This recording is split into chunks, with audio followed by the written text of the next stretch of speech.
పెరుగు అట్లా తోడుకున్నాక 2-3 గంటలు 4 గంటలు బయట ఉన్నాక అప్పుడు డైరెక్ట్గా ఫ్రిడ్జ్లో పెట్టకుండా వాడుకుంటే మంచిదన్నమాట.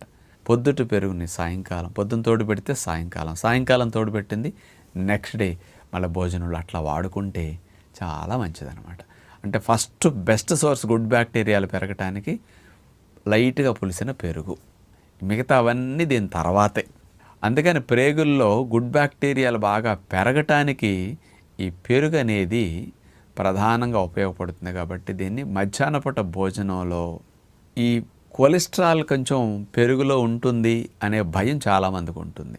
మనం వాడే పాలల్లో ఈ మధ్య కొంచెం కావాలంటే మీరు మేగడ తీసేసేసి వంటల్లో వాడుకోండి, ఆ మేగడ లేని పెరుగు వాడుకుంటే మంచిది.